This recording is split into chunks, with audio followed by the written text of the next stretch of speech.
Hi everyone, welcome to Labaik Bongcha. 医生，他情况怎么样了？目前只是皮外伤，还要做进一步。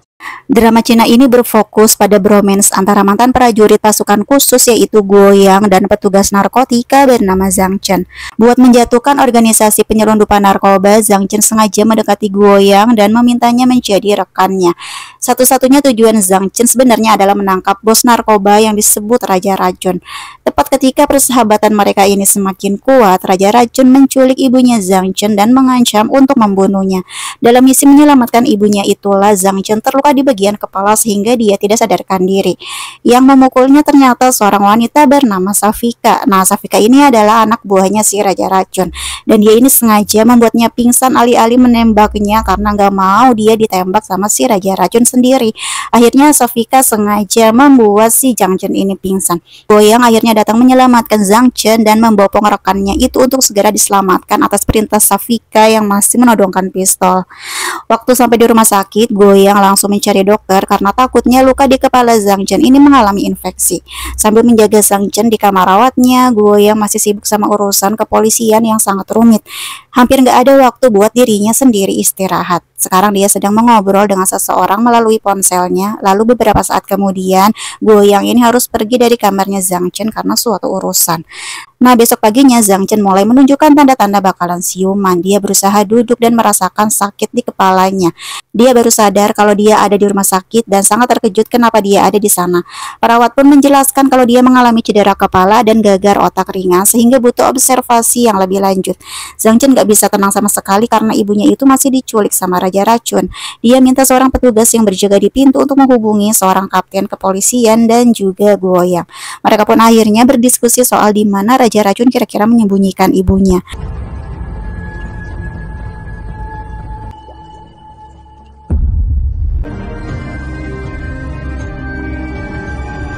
Selain tema romantis, aku juga suka bromance karena bagiku lumayan lucu tentang persahabatan, pengorbanan. Walaupun setelah aku lihat-lihat, kebanyakan dua karakternya suka bertolak belakang.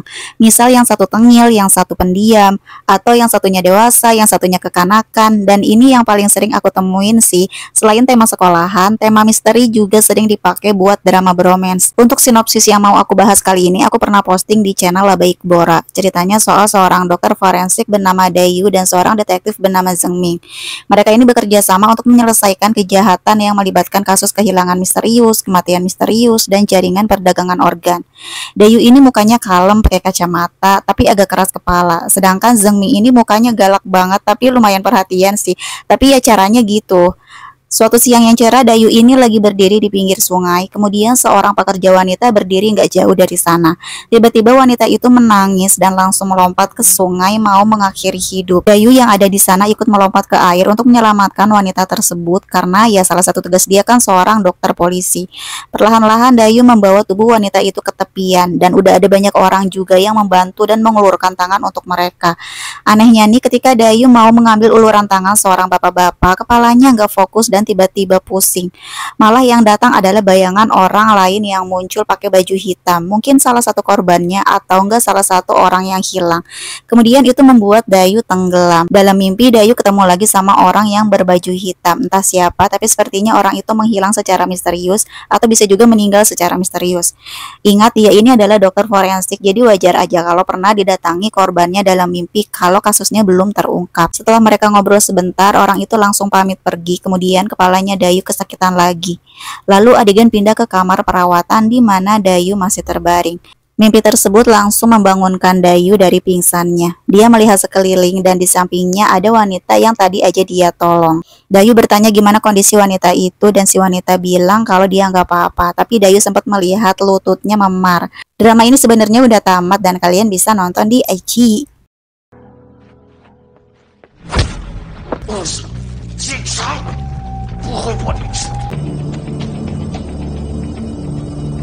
Jadi ceritanya pada tahun 1997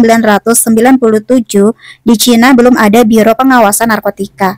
Padahal saat itu lagi dihadapin sama krisis narkoba yang terjadi secara tiba-tiba.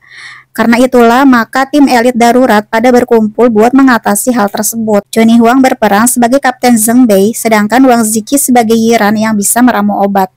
Dari penampilan aja udah kelihatan kalau Zheng Bei ini lebih jago bela diri dan tengil.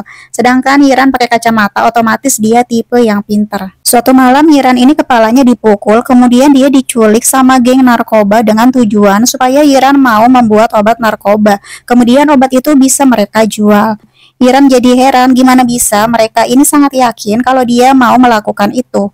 Rupanya sebelumnya ketua geng udah menculik teman Yiran yang sesama polisi dan menghajarnya sampai babak belur. Jadi Yiran merasa kasihan dan dengan terpaksa dia pun menurut untuk membuat narkoba di sana. Yiran mulai meramu narkoba di laboratorium sederhana yang udah disediain dengan bahan-bahan yang diperlukan. Namun Yiran ini kan sangat pintar, dia bukannya meramu narkoba tapi malah meramu sebuah bom, sehingga dia bisa memakai bom tersebut untuk kabur. Kemudian Yiran dengan bom sederhananya berhasil meledakkan bom pada anak buah yang berjaga. Kemudian dia berlari sekuat tenaga ke pintu gerbang. Tapi pintu gerbangnya itu dikunci dan sayang bomnya ternyata sudah habis. Untunglah sebelum penjahat datang, sebelumnya Yiran berhasil menelepon Kapten Zheng Bei dan ngasih tahu lokasinya. Nah, di sini Yiran disiksa karena berani berkhianat dan menelepon kaptennya. Dia disiksa dengan cara wajahnya dipukulin dan badannya disetrum sampai kejang-kejang. Kapten Zheng Bei dengan segala cara akhirnya berhasil menemukan lokasi Yiran dan segera menyelamatkannya.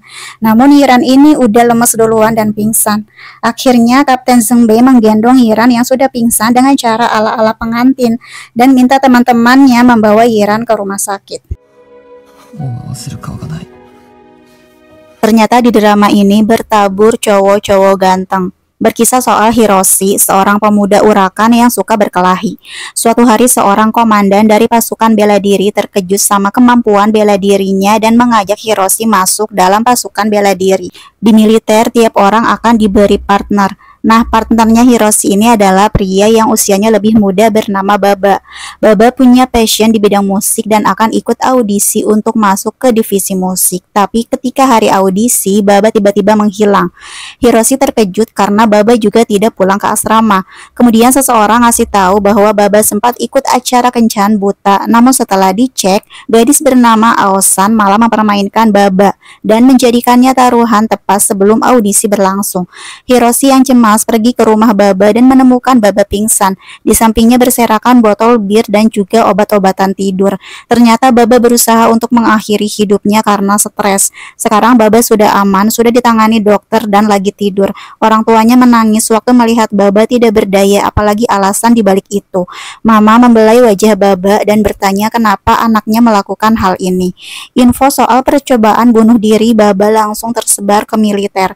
Beberapa saat kemudian Baba akhirnya siuman dari pingsannya. Baba melihat Hiroshi ada di sana yang berarti ternyata dirinya masih hidup di dunia.